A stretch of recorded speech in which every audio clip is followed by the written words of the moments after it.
talk about how to do a Danish oil finish. So I've got here a can of Watco Danish Oil.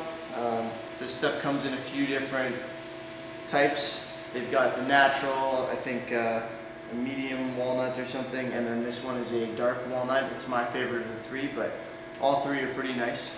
What this is basically is an oil that, rather than going on top of the surface of your wood and creating a finish that's glossy or that's, encapsulating your wood, this stuff dries within the wood, or at least that's what they say it does, and it really leaves kind of a very natural looking finish. So if you want a piece of wood that, or a guitar or a piece of furniture or something that still really looks like it's just wood, this is a great way to really bring it to life and accent the grain without coating it in something that looks like you've basically poured plastic on it. So here I've got a piece of wood with some pyrography done to it. I think that's what it's called. It's got something burned into the surface. It's actually the logo for a body shop, a local body shop that did me some favors, and I'm trying to do them a favor in return. I'm going to build them a nice box so that they can keep keys in and stuff like that. So that's what I'm going to be applying this to today. I'll bring you in closer here so you can see what I'm doing, and I'll kind of explain it as I go. And hopefully you guys will learn something. Let's get to it. Alright, so here we go. There's our piece of wood. Here's our product. Now this is basically just a rub-on finish. You could do it with a foam brush or something like that. I'm just going to use a little shop towel. Lint-free rag is probably your best bet, something along those lines.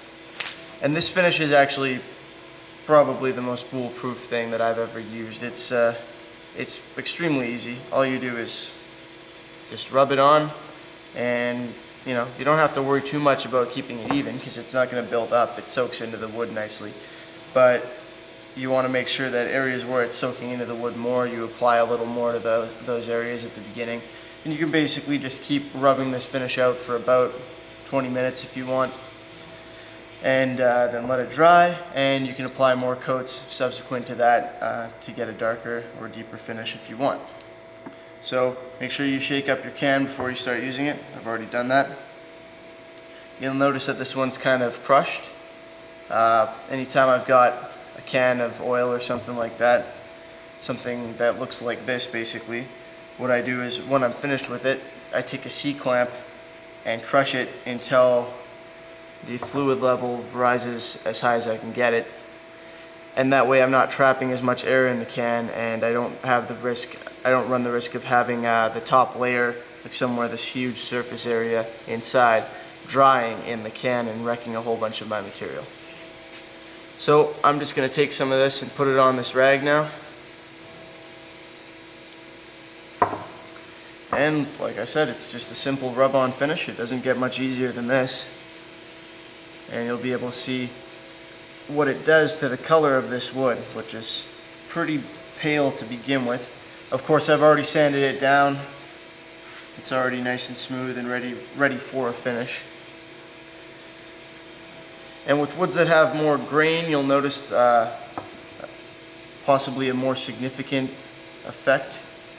But for this piece, I'm basically just trying to give it some color. Once this finish is fully cured and everything and ready to go, you can put a polyurethane or a lacquer on top of it or something like that. It's compatible with pretty much everything. I think I might actually put a tung oil finish on top of this just to give it even a little more color.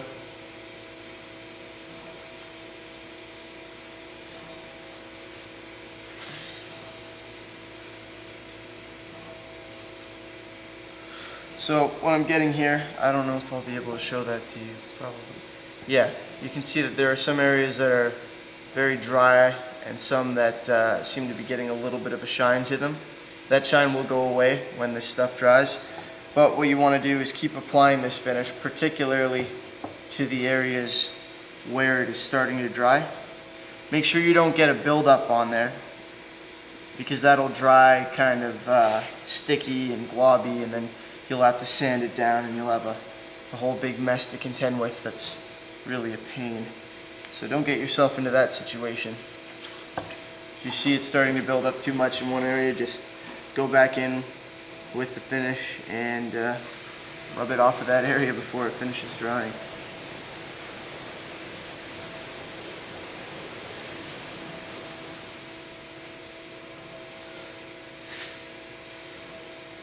So you can see that this is probably, or in my opinion at least, this is going to turn out to be a very nice looking piece of wood. I've got that that logo burned in there actually pretty deep, so I think that'll look nice when all's said and done. And this is obviously the lid for the box that I was referring to. So I'm just continuing to do this. I'm not going to make you watch the whole the whole 20-minute process of me continuing this, but this is basically all you have to do to apply a simple Danish oil finish. Once you've done it the first time, like I said, you can go back and reapply a second time. You can also, on that second time, you can put quite a bit of it on and then wet sand using the Danish oil, and it'll create a slurry with the fibers from the wood that you're sanding off, and that can be used as a grain filler. It's kind of a nifty trick some people use. Not my favorite. I prefer to do it with something like polyurethane as opposed to Danish oil, but to each their own. Figure while I'm at it, I'll show you. This is going to be one of the sides of the box, and this is the way the grain looks originally. This is the inside. I haven't done this one on the inside yet, but from that, with one application of the Danish oil, I ended up with this. So like I said, with a wood that has a slightly more figured grain, something a little more interesting, this finish really kind of gives it some life and some pop. So taking something from that to this, I think that's a pretty cool finish, especially for something that's this easy to apply. Gives it a little bit of shine too. So in order to protect this, one downside to Danish oil, it's not really, it doesn't provide a lot of protection for the wood. It's not like waterproof or any of that because it dries within the wood. So on top of this, I might apply, for example, a rub-on polyurethane. And like I said, for the lid, to give it something a little more special, I'm probably going to apply a tung oil finish on top of that. So I'll probably make a video depicting that process as well, so you guys can get a look at that if you want. But in the interim, I'm just going to continue with this, and I'll finish this up off camera and show you what we're left with when it's all taken care of.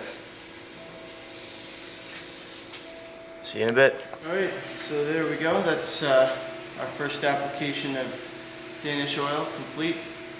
I might put another coat of that on here at some point, and then the tung oil on top of that.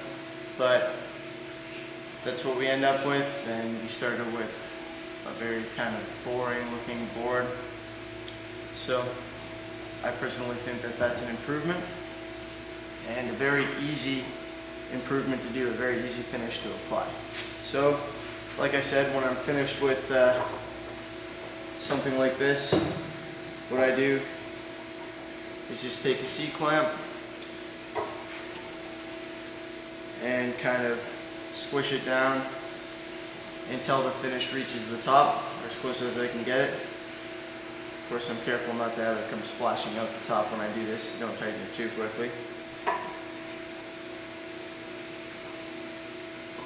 But just clamp it down until the finish reaches, or until the liquid reaches the top of the can, and then close it up, and that will allow you to preserve your investment here. This stuff's not particularly expensive, but still, why waste it, right? So that'll allow you to protect your investment a little more and keep yourself from ruining a bunch of oil by letting it dry in the can.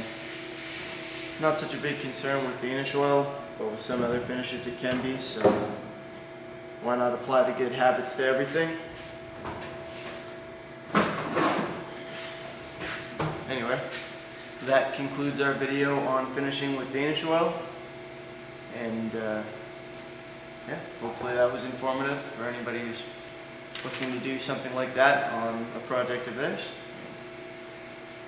Thanks for watching. See you next time.